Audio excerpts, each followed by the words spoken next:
Welcome to another segment of Celebrity Mysticism featuring Naya Moon, and today we're going to talk about DMX. Um, First of all, I really don't feel as if he was back on drugs um, when he passed. I honestly feel like they kind of forced whatever it was on him. It was some type of substance. I do feel like he did have a relapse moment, but it was not with drugs. It was more so with I'm picking up alcohol. Um, I also feel like he was supposed to star in some things that he didn't get to actually film for yet. And I honestly feel like DMX had been very much so sober for longer than what he came out and said. He was kind of keeping it under wraps. His time in the industry was not a pleasant one for him. He had to give up quite a bit, a lot of him, actual himself, for others to be entertained, for the music. Half of the things that he rapped about is what was actually going on. He spoke a lot about different deals and meeting the devil, and it was true for him. That was his truth. He actually did have an encounter with the devil on several occasions because at first he was not listening to himself about the decisions that he was choosing to make in his life. He honestly only struggled with substance abuse because of the pressures that he was coming from regarding like his life. He has a lot of childhood trauma. He has a lot of abandonment issues, peer pressured into a lot of different things that he was doing to harm his vessel. Um, it's at one point I feel like he wanted to go actually get baptized because he just wanted anything he felt like was not godly of himself off of him. And it seemed like every time he did something right, he suffered. He really, really loves his ex wife and that she is protected and that she has nothing to worry about. And he's very apologetic about the things that he put her through. And he wished that he could have showed her a kinder, softer, real, authentic side of himself. And he feels as if she kind of got like the worst of him. They have some great times and great memories that they share together, but he wishes that he would have done more. But was she definitely left a mark and an impact on him. As far as his fiance goes, he just wants her to continue to handle business, continue to be a great mother, continue to keep and carry on his legacy through his children. And he expects great things for his kids. He feel like his kids are going to do things that he didn't get a chance to do as a child and have things that he didn't get to have as a child. Um, his mother is someone he was heartbroken by, but he also feels like his mother made him a very strong man. He left his he left his mark on this industry too with this music, and he feels like he did such a great job with his own style and coming in and doing things his own way, even if he had to go through certain battles with labels and people um, in other labels to get what he needs done or get out what he needs to be saying. He was going to do it. DMX was very respected. A lot of people had a very, very high respect for him. He says that he really likes Scar Lip. He likes her a lot. He says she's one female artist that reminds him of himself in a way, and that he's honored that she is using like his like sampling his music. He likes Lola Brooke. He pays attention to the music. He pays attention to things and people that are honoring him. He knows people that love him. He is concerned about Swizz Beatz though, and Eve. Um, he feels like they still haven't completely grasped the fact that he's gone, and he is watching over them. He is. He wants them to know that he loves them. He's grateful for the love that they gave him while he was here. When he felt like he didn't belong anywhere, they felt like home. He said Rough Riders was one of the best and worst times he had in his life. Um, on his father, I feel like his father is sick and he's not telling anyone. I don't think that it's a severe sickness, but again, his passing took a toll on his family. It was very unexpected, and in fact, he himself didn't expect it. He's saying he was clean, he was sober, he was finally living life the way he felt was right in his own terms and by his own laws and regulations, and it just still didn't work out for him. He's saying something about his catalog and how he wants them to protect his catalog, and if by any chance that someone tries to buy it, he hopes that one of his label mates that he really trusts, like again I'm hearing Swizz Beatz, Eve, someone, his fiance, maybe they can all get together and make sure that his catalog isn't bought and in the hands of the wrong people. He's very concerned about that because his catalog is worth a lot of money, and he knows that if someone else gets it, they won't use it for the right reasons. He was laced. He was on a journey of change. Like, we was about to see DMX come out of a space where he was more focused, especially because he was doing a lot of interviews. More people was about to interview him and ask him about his story, about his life, how his life was with him not making music, what was his next move going to be. I also feel like him and his fiance might have been disagreeing on how they were going to do certain things when it came to his career. And it was a lot of emotions set up into this situation. They just couldn't get on one accord when it came to what both of them wanted to do together, because his whole thing was, and I also think that he was going to have another baby. Like he wanted twins.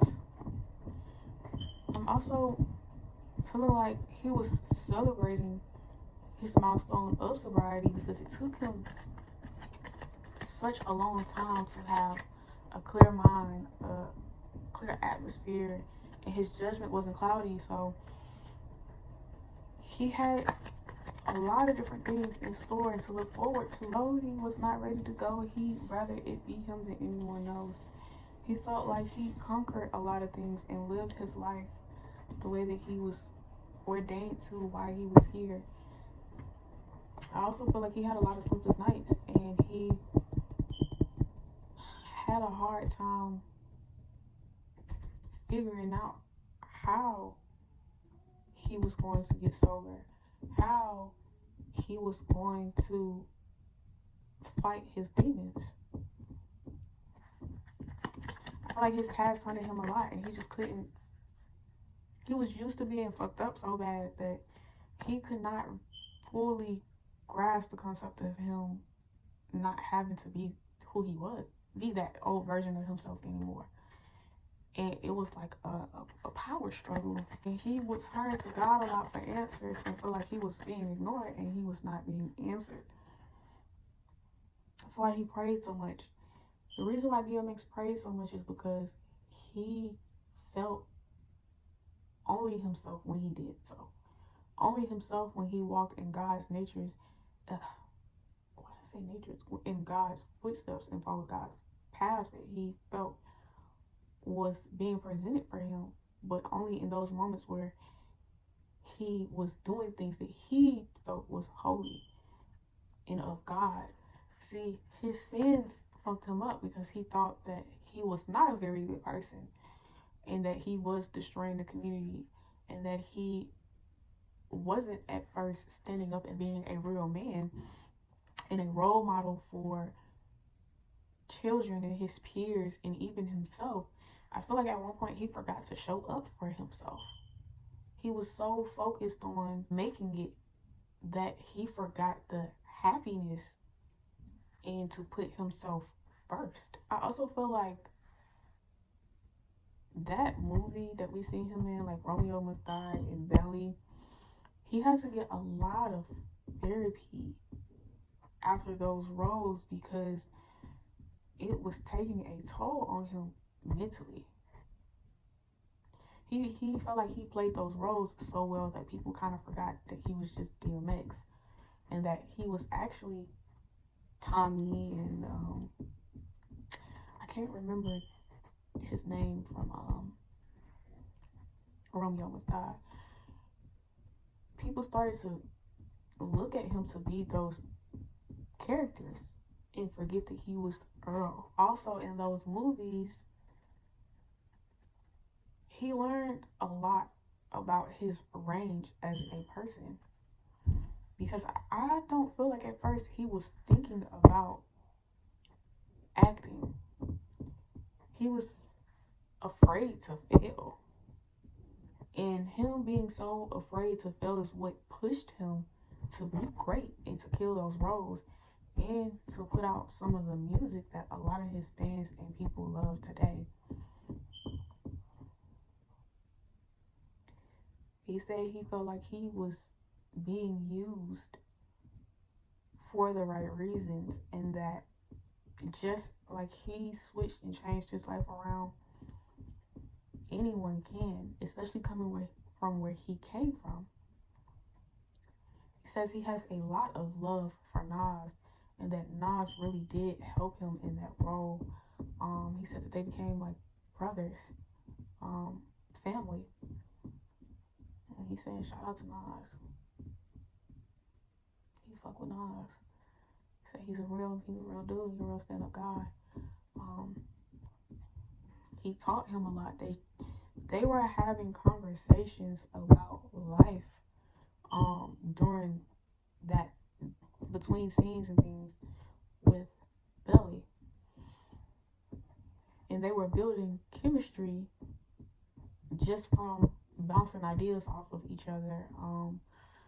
Both of their beliefs, both of them being from New York, you know. He felt like he was just crashing out.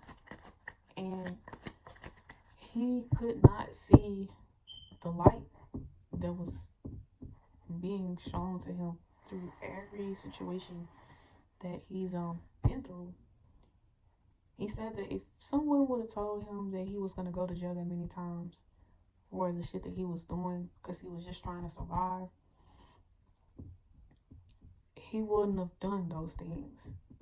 He would have tried to find another way, but he did not have anyone telling him to get out of the streets and get his life right. He said he was too busy being influenced to do all of the wrong things and the wrong shit. And that he lost a lot of friends when he did not want to be that version of him anymore. I keep picking up the fact that he was having, I'm telling y'all, a power struggle.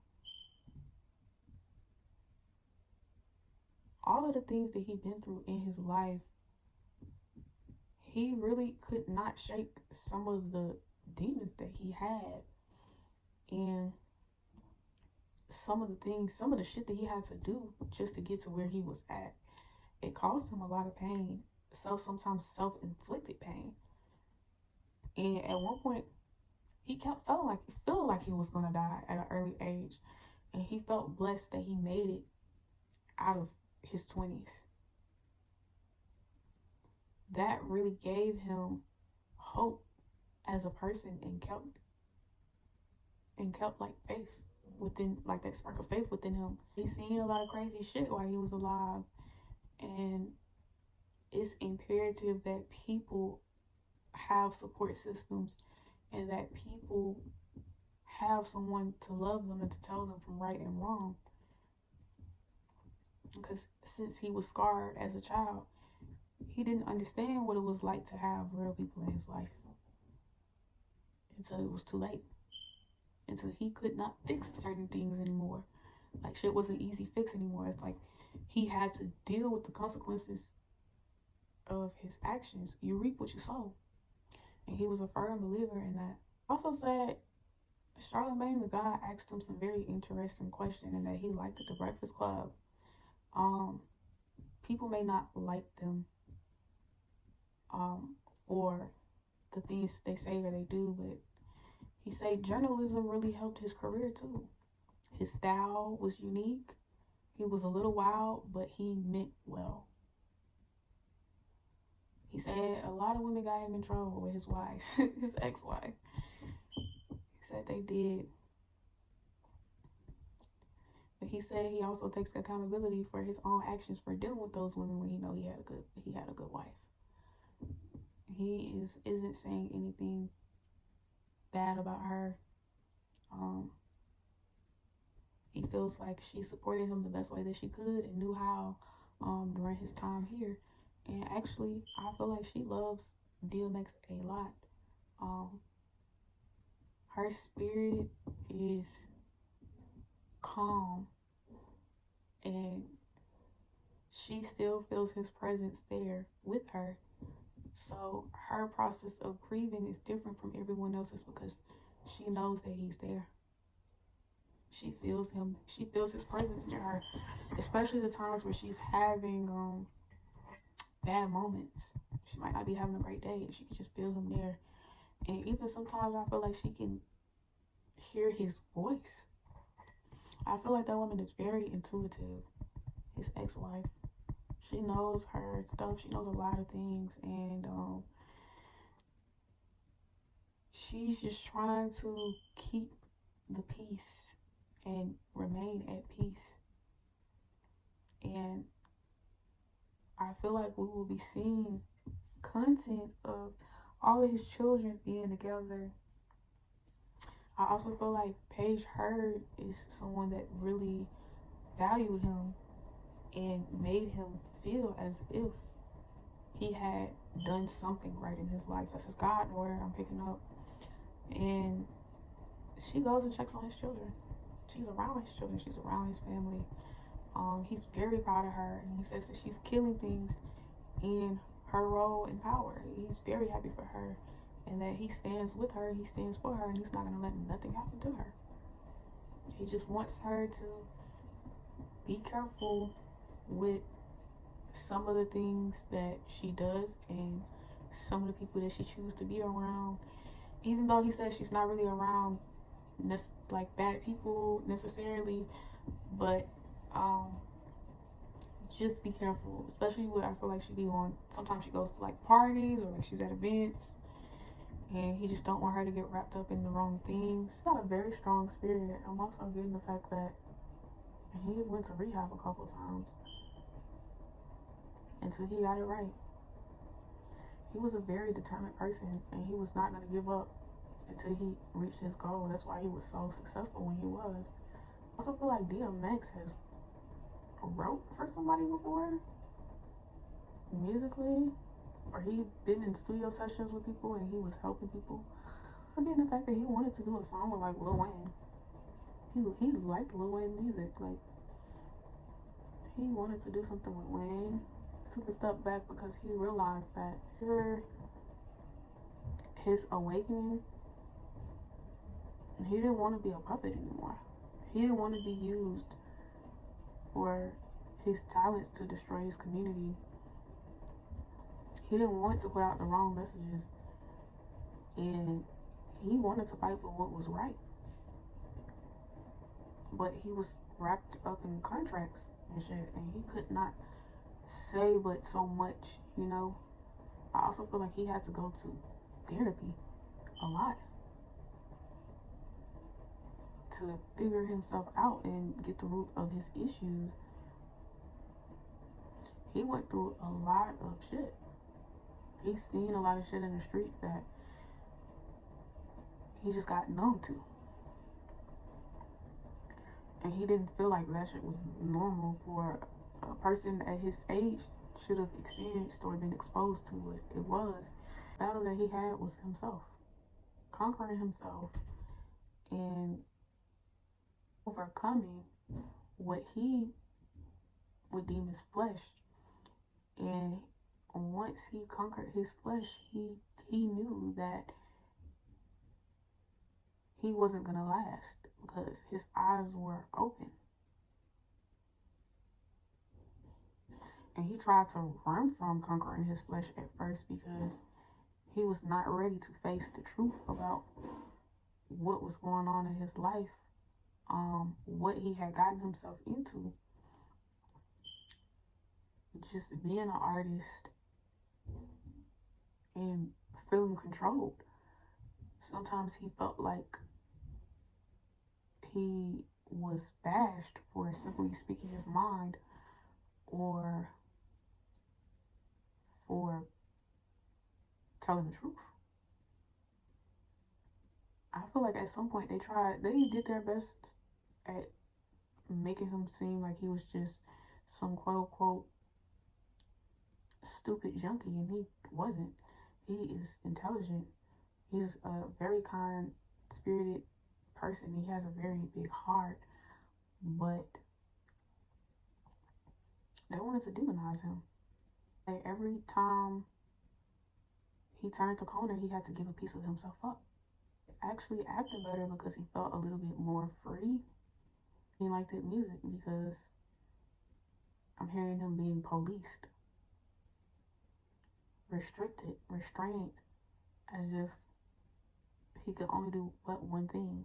The moments and craziest moments were televised, and he was shined and made a fool of, but nobody was trying to actually comprehend and listen and sort through the chaos to comprehend what was actually going on with him. See, he was crying out for help for a long time and had been asking for help, and nobody was willing to give him help because they wanted him to spiral and they wanted him to remain hooked on all of these things just to have a story about him. A lot of the good that he did wasn't publicized. A lot of the people that he helped would never be publicized, and he said that he wasn't doing it for a pat on the back or for recognition, but because he actually gave a fuck. Somehow he turned into public enemy number one. He said one day he just woke up and he went from superstardom to negativity, like he's a supervillain. Slipping. He couldn't imagine that that's exactly the way that he would end up dying. He said he was just creating his art, and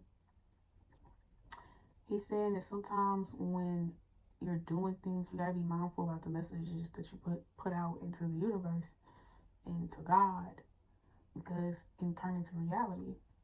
He's also saying he wished he would have watched some of the things that he said because he joked around so much, being humorous, kind of making fun of his own pain, that he didn't realize that the things that he was saying was coming true. A lot of people would call him a prophet. And to him, yes, that's sort of kind of what he was, but he was more than a prophet in his eyes. He said when people look back at him and where he come from, he wants them to think before they act, because there's something that he wasn't taught. He has to master and learn that about himself, and that everybody is not against you. Say, he had times where he felt like everyone was against him and nobody was looking out for him, but he did not appreciate some of the people that was trying to tell him right and get him on the right path. before he self-destructed. But unfortunately, he had to self-destruct time and time again. Um, we seen it, and he's before my time. So I'm just seeing so many things where he was being guided, and he kind of just, okay, whatever, pretty much. He admitted that he was hard-headed. You know what they say, hard-headed but soft-ass, man.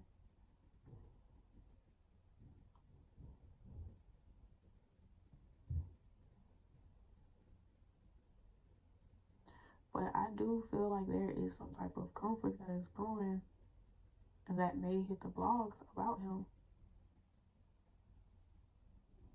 Maybe someone that sold something to him that they wasn't supposed to be selling.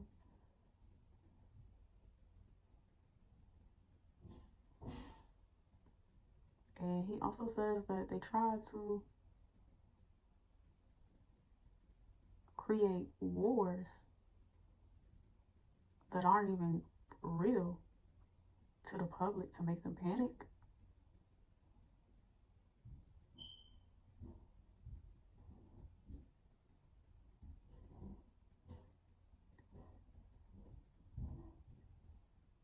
He also is saying that these natural disasters are not real and that they are creating them with some type of machine weather control. He says he's seen it before.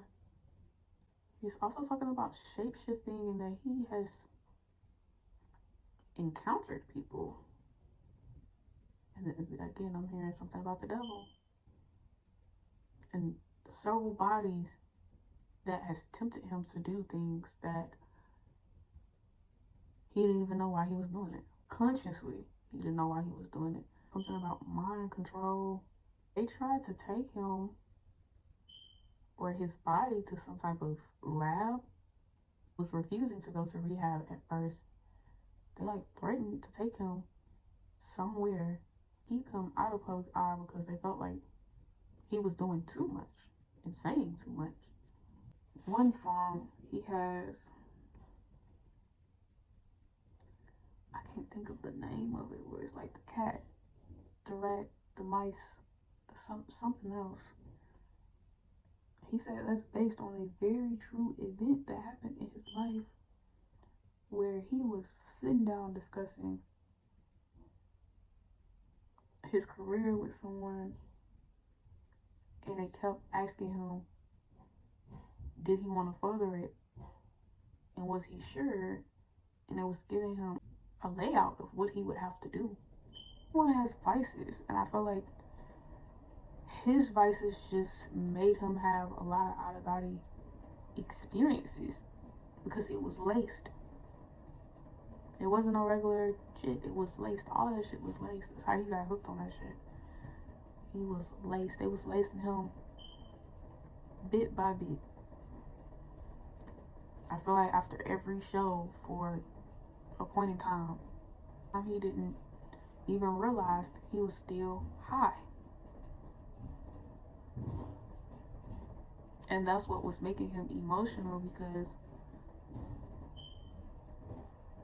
he was fighting for his life. But he was surrounded by a bunch of darkness and I'm hearing snakes. Art that he had covered in blood was momentum because he was over it. He was ready to give up and throw in the towel and surrender himself and do what they was telling him to do. It's kind of like he said he was turning himself in. Keep saying like he'd rather it be him than anyone else around him. He also kind of felt like God was punishing him for choosing things over his righteousness. And he was okay with it because he knew he had done wrong. But he was willing to redeem himself no matter how long it took. See, DMX wanted his soul back. Fighting tooth and nail to get that motherfucker back. That he was making, not realizing what he was actually agreeing to, only took more and more of his essence each and every time, and his power every time. And once he started to realize that, that's when we get headlines about him that are negative. But he still feels like he left a very positive impact here, and that it's people that's gonna forever live for his words and look at his interviews and listen to his music and see those videos of him up there. I also kind of feel like at some point he wanted to be a preacher, maybe own a church, and that was gonna like be his new start. He wanted to repent for what he felt like is his sin, what he had done sin wise, not realizing that when he forgave himself and turned his life around, that was him repenting itself. See, his belief had overshadowed him following his soul. Him not listening to himself got him into a lot of chaotic whirlwind. It was to the point where he was not even making decisions for himself. He felt like other people was just making decisions for him. Since nobody could, he didn't want anybody to tell him what to do. He like marching at the beat of his own drum. Some people may have seen him as like a aggressive person, but he was just very passionate about what he believed in and about what was instilled into him, and he was serious about helping other people be seen and be heard. I feel like that's something he struggled with as a child, being seen and being heard. So he would do things for attention, and sometimes those things weren't good, or he was made fun of it for it. But in reality, he was just happy that somebody was paying some type of attention to him, listening to him and looking at him.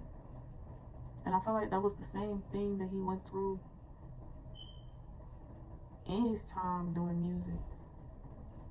I feel like at first people was not recognizing how talented he really was. He really was like having to kind of fight for his spot, to let it be known like, I'm here, and you're gonna see me, you're gonna hear me, you're gonna value me, and you're gonna respect me while I'm here.